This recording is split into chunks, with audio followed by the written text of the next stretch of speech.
Matt, it's so amazing to see you today. How are you? Doing fantastic, Laura. Yourself? Yeah, I'm doing really, really, really well. So, for everybody that may not know who we are, this is the incredible Matt Schmidt, and I am going to ask him to tell us all about himself. Go for it, Matt. Well, I originally started my career as a scientist. I was working in drug development, working on central nervous system disorders and cancer. And at that time, having all my own like physical issues. I think at one point I was on like 14 medications. I was having like grand mal seizures every week. And that led me to basically my all these like physical problems, like I didn't think there was other solutions for, like I just kept taking more and more medications, and like that was the only way that I knew.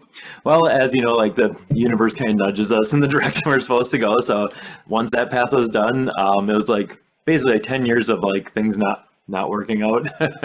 And then I just kind of like threw in the towel and just started questioning everything.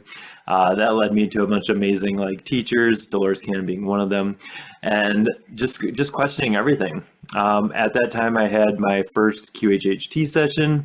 I immediately stopped having seizures that day. Haven't had any since. In 2 months, I was off all 14 medications, and that's where I found out I was supposed to be shifting my focus and doing the work that we're going to be talking about today. So I kind of had to get dragged to be here, but like it's been amazing. I can't imagine doing anything else now. And now I get to give that gift to other people. So it's been pretty amazing. That's an incredible story. Wow, that's Yeah. absolutely amazing. So, having that QHHC session just absolutely changed your life. It changed my whole world. Yeah, I didn't even know it was an option to like live another way. So at that time, I was sleeping like 2 or 3 hours a night and thinking that was normal. After 40 years, you just guess that's how you are. And then like after that day, I started sleeping every single night. No medications for anything. It was just incredible. As a side effect, I lost 60 pounds in 2 months just from stuff my mind was hanging on to. Like, I mean, I had this like death grip on everything, and Yeah, yeah, it just shifted everything for me. So, that's amazing.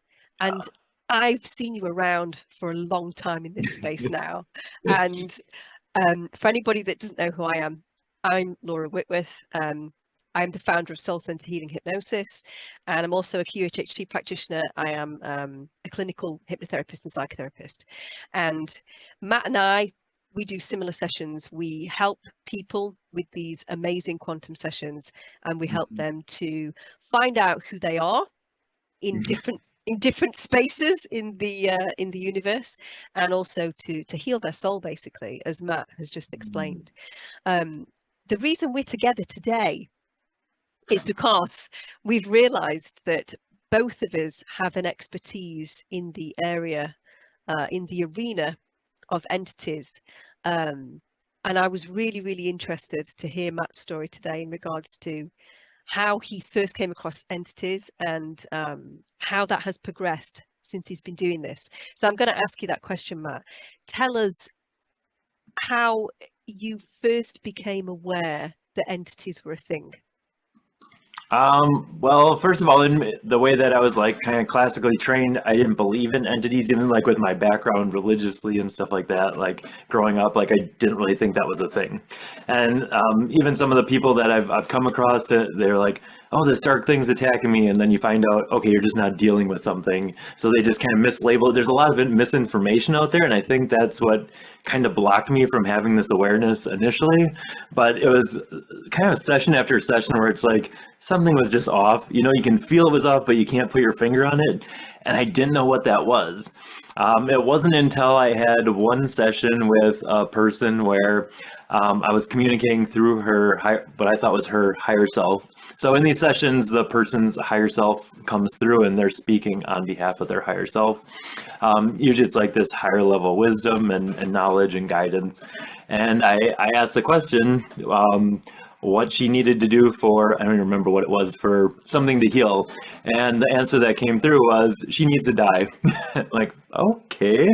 I'm like, so maybe I was missing something. And like, yep, she needs to just kill herself. I'm like, oh, I guess that's probably not her higher self. It was pretty obvious at that point. And I'm like, I was at a loss. I remember sitting there like, I don't know how to help you. And I just like, that stuck with me so strong. And I was like, I have to figure this out.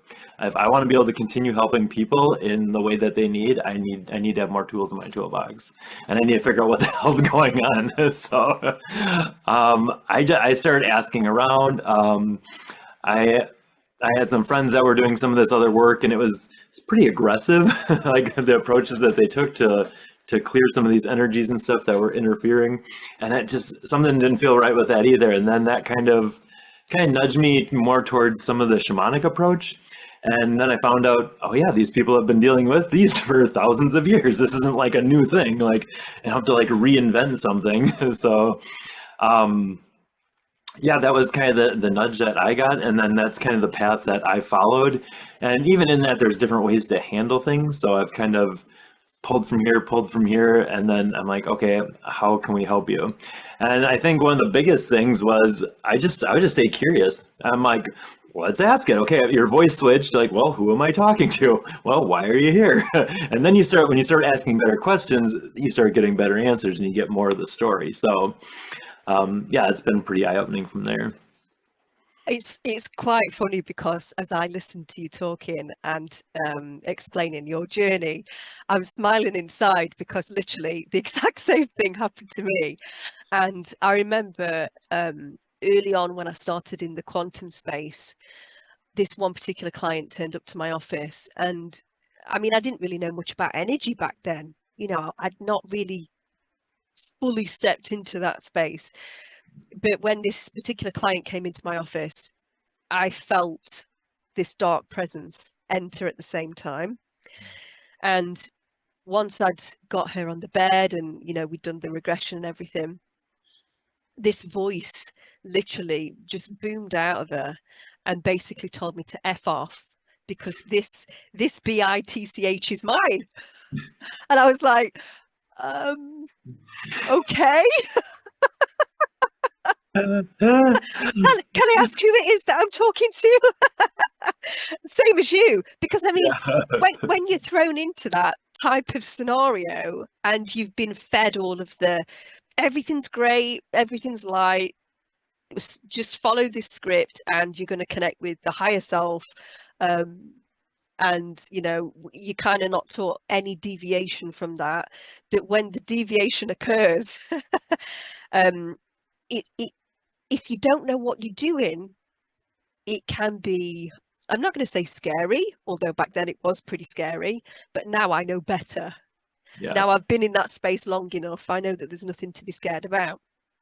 But you definitely have to have the tools, as you say, in your tool belt to be able to deal with these things as they come up, because these energies are the darkest energies. And if they are strong enough to give you that direction through their human that you are to back off, then you've got to bring absolute strength, and in my opinion as well, compassion, into that situation. And with those two energies, strength and compassion, you've got everything that you need in order to be able to deal with it. So that being said, tell me a little bit more about the kinds of things that you've experienced. And for you now as a practitioner, what are the key indicators that kind of tick a box for you with your clients when you're thinking about entities? I love that question. That was a great question. I usually find that most of the time it's not this thing that I can't see everything as being from the light. Some are just really far removed from it. So like, well, maybe it's just showing up to hang out, you know, it's like, or it's just attracted to something. It may not know where it needs to go, or, and what I find is beautiful about this process is you're helping them out. You're helping this energy to move on and to like go into its next life or go where it needs to go. And it's like, you're actually freeing up both parties. So I find that really beautiful. And if you do it right, it's a win-win-win for everyone. So I love that you mentioned that compassion piece of it, because really when you come from that, I've had ones come through in like mediumship readings and thank me for helping like them to move on. And I'm like, wow, I never thought about how like profound that was for like the other side too. You know, you usually just focus on the client, but I always find that there's a relationship too. You know, just like in the real world, there's a reason that that was drawn to the person. And if you're in the real world and maybe you're like, you're at a low point and you're like, say you're looking for a friend, guess what? Something shows up. like, Yeah.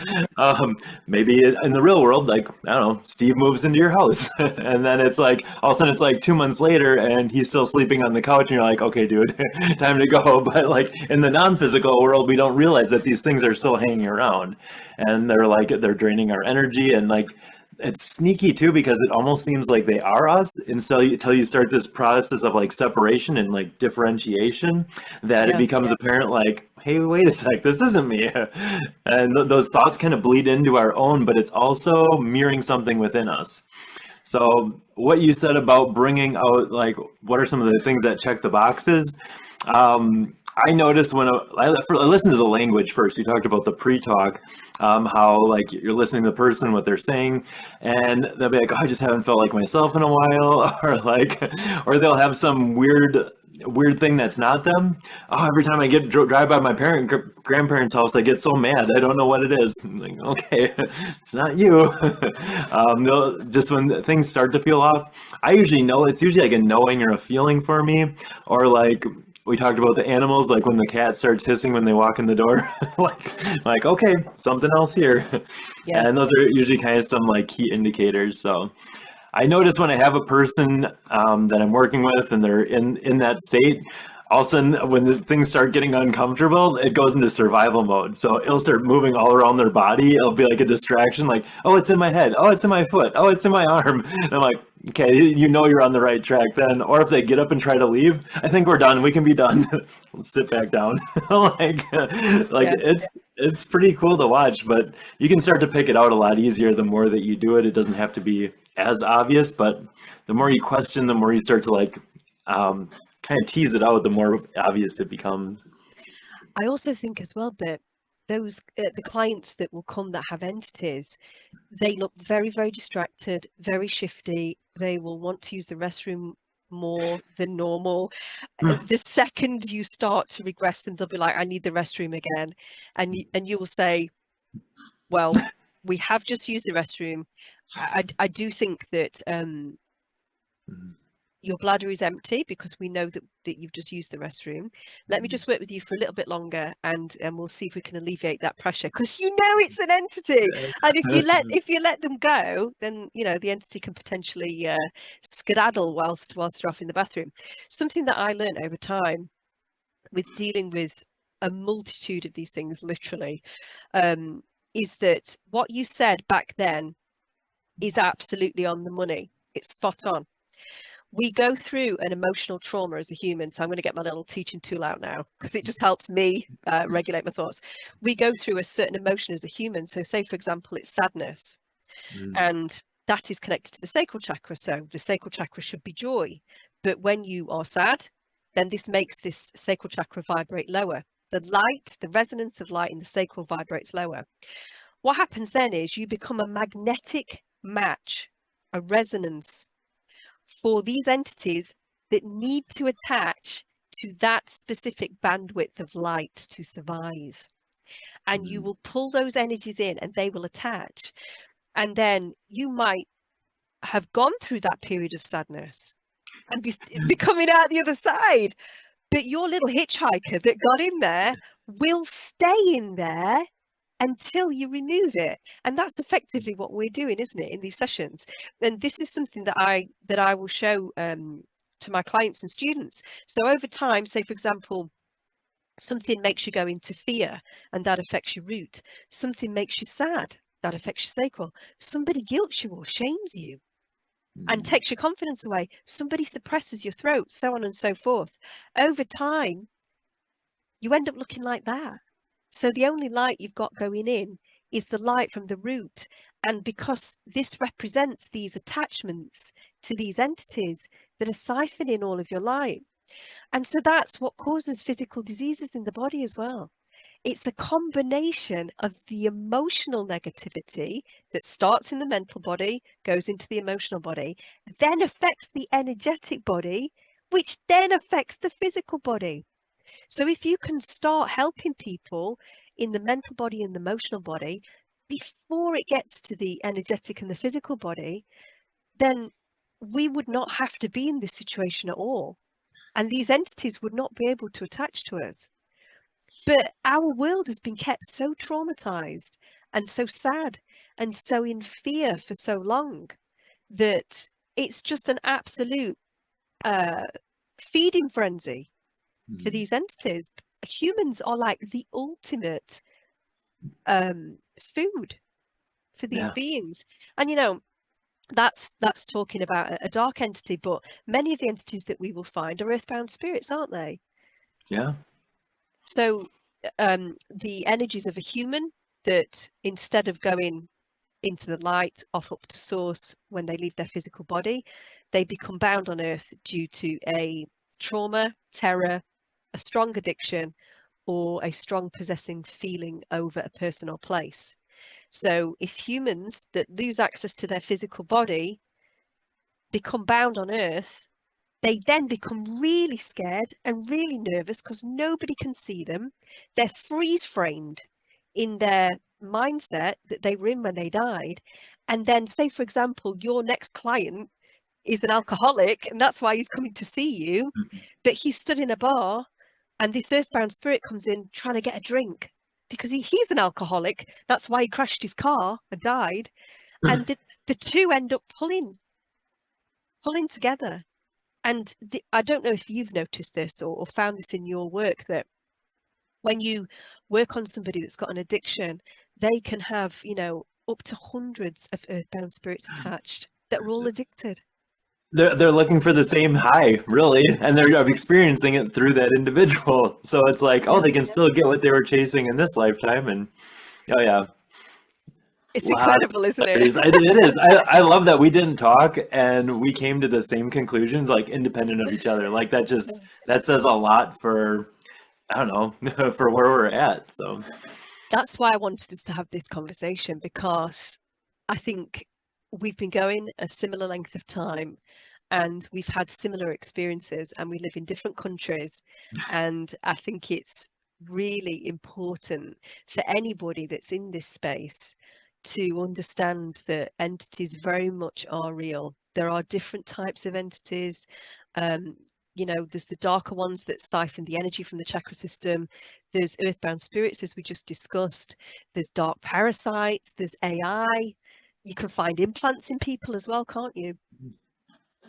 and even as a practitioner, this is kind of like an occupational hazard. If you're doing this in an unhealed state, guess what? You're gonna pick up some of these things because they'll attach to you. So if that happens to me, I just see it as an opportunity because I'm like, oh, here's something I'm not addressing within me that needs to be healed. So when you can shift your focus and look at it like that, the fear isn't there. These aren't something scary. It's like they don't have an agenda either. Like you said, like they're just. It's like saying like a virus is evil or a bacteria is evil. No, it's just doing what it knows how to do. And like they're not out to get you. They're not out to attack you. It's like they're just being them. And when you can realize it for what it is, then a lot easier to work with. They just want to feed, and they are at the level of consciousness that they are in. Mm-hmm. And if it's you know, one that feeds off of sadness, they will keep you perpetually sad. If it's one that feeds off of guilt, they'll keep you perpetually guilty. If it's one that feeds off of fear or anxiety, they'll keep you perpetually anxious. Mm-hmm. So some of the indicators that I have on my client forms are around those particular emotions, if you like. And obviously, if people say, yes, I'm always anxious, you will normally find that somewhere on their form they've had a severe trauma that's affected their stability. So like a divorce, a death in the family, loss of finances, loss of house, something like that. So that's affected the root chakra, which the opposite of stability in the root is fear and anxiety. And so then that makes them a magnetic match for an entity that particularly resonates with that energy that is in the root, and they pull one in. And then that person will have sciatica and lower back problems because that's where the root chakra is in the body. And you start to see all these trends and you think, if only the mainstream could understand this as humans, we could heal so much quicker. But I do actually think that that is coming, and I really, really do feel it is, because there's a really great book, and if you haven't read it yet, you must read it. It's called The Others Within Us by Robert Falconer, who is an IFS practitioner, which is internal family systems. And he has literally talked about entity release across every country in the world through time. So through generations and through geographical location. So he talks about shamanism and, the Maoris and all the different groups of humans that all understand that entities are real, that have all been dealing with entity release for eons. And it just seems to be us in the West that are just sort of waking up to this being an actual thing. And so this incredible book, The Others Within Us, the IFS guys, which is mainstream psychotherapy, they are starting to acknowledge entities. They call them unattached burdens. That's what they call entities in psychotherapy. So if mainstream psychotherapy is teaching people how to remove entities from people, then this is an actual thing that everybody who is in this space needs to know. And think about it, why wouldn't it be?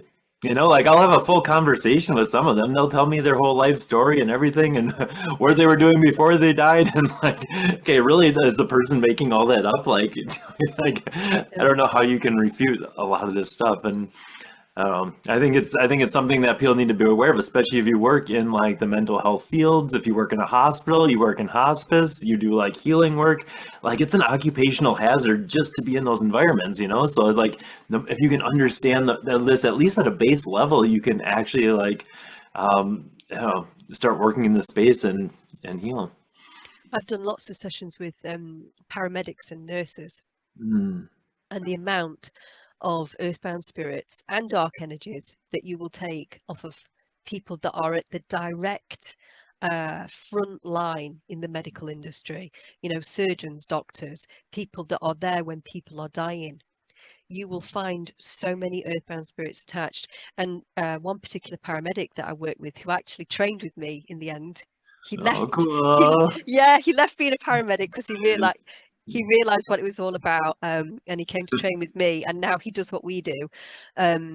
We removed earthbound spirits from him where he had been the first one to show up at the scene, where people had taken their lives or people had died, and we talked to those actual people via him in the sessions, and this is the kind of thing that we deal with.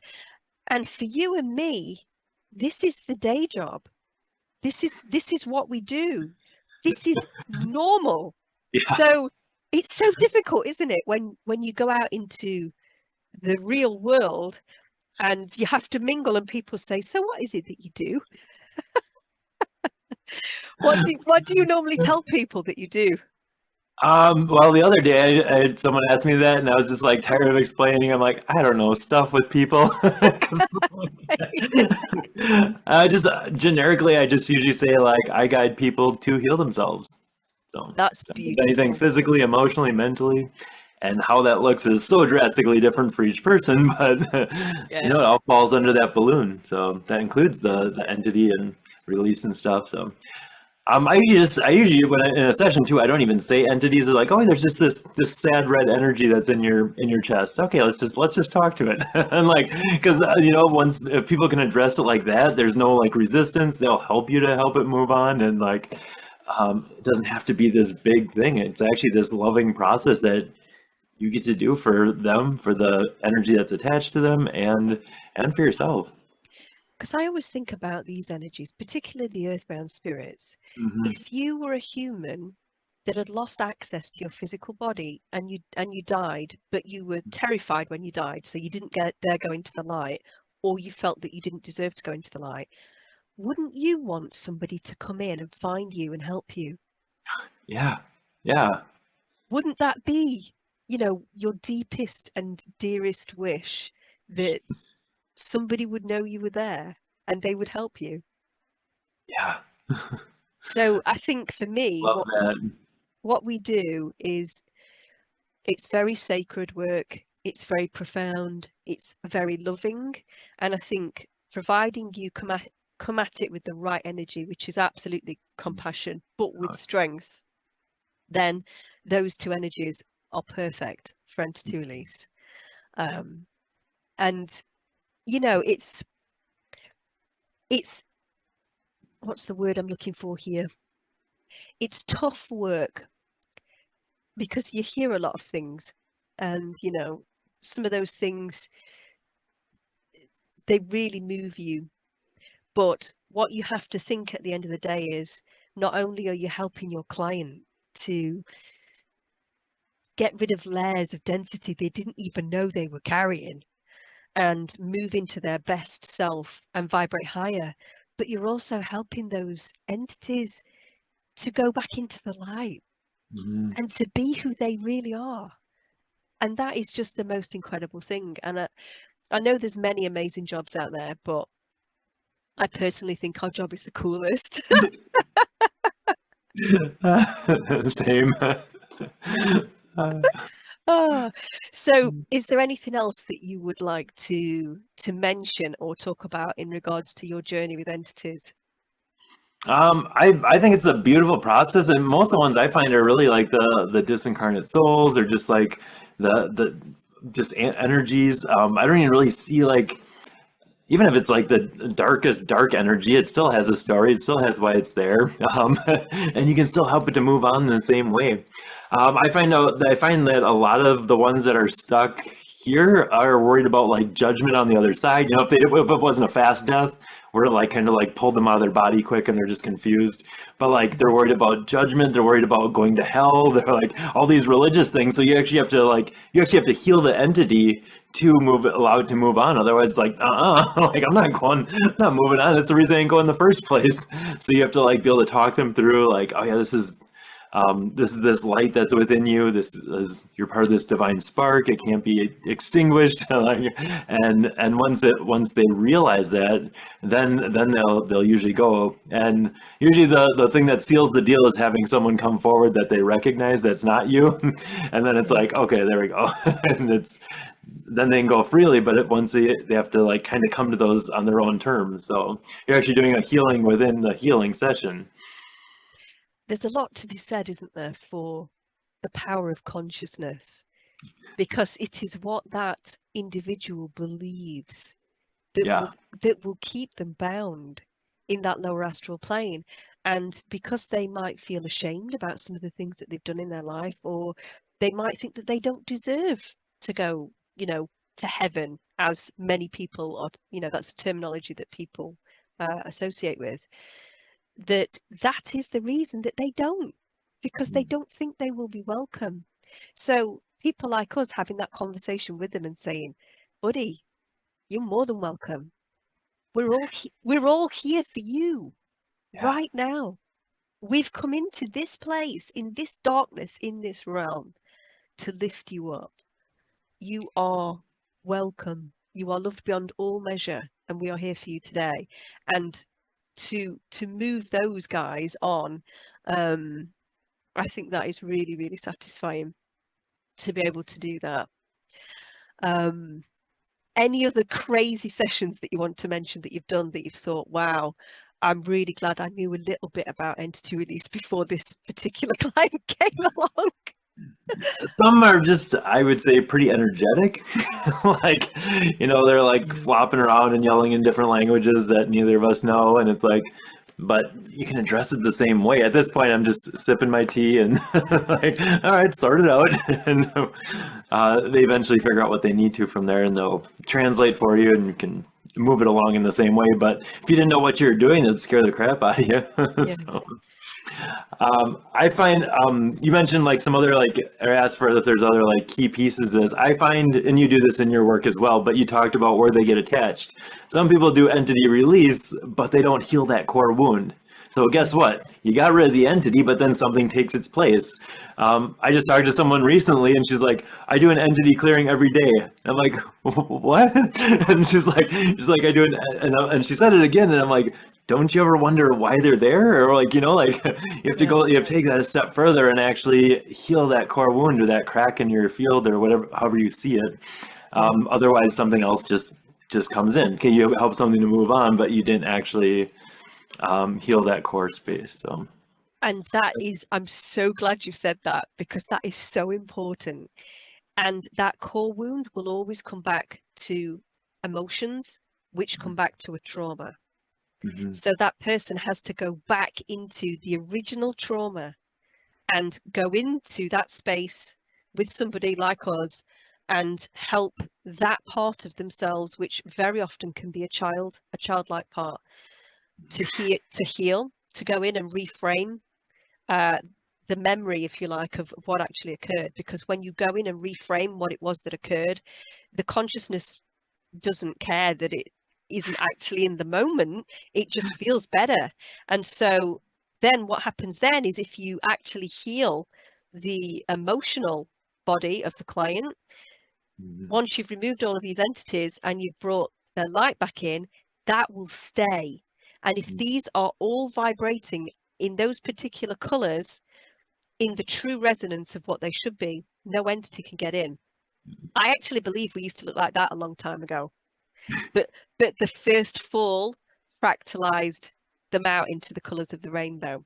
So we've got to get our colors back and then encourage the energy centers to work together as a team, because they're stronger together if they work together. And when they do that, eventually we'll look like that. And I think that is human ascension. When we get to that, that's when we will ascend. But so a lot of what we do is linked to trauma, isn't it? That's a beautiful point about what you said. So there's so much fear around this, but like if you're standing in that light, in that power, like really nothing can mess with you. Like there's a lot of people like, oh, you need this for protection, you need this and this, and it's like, if you're in a good space, you wouldn't need any of that. Like, because you're I don't know. There's a difference between being like standing in your own power versus like feeling like you need to like protect yourself from all these things. So the light within is our biggest protection. And if that light is flowing and is of high frequency, then no entities can come anywhere near us. And how our world is set up, it's all to do with energy, frequency, and vibration. And these things vibrate lower. So if you're vibrating higher, they can't get in.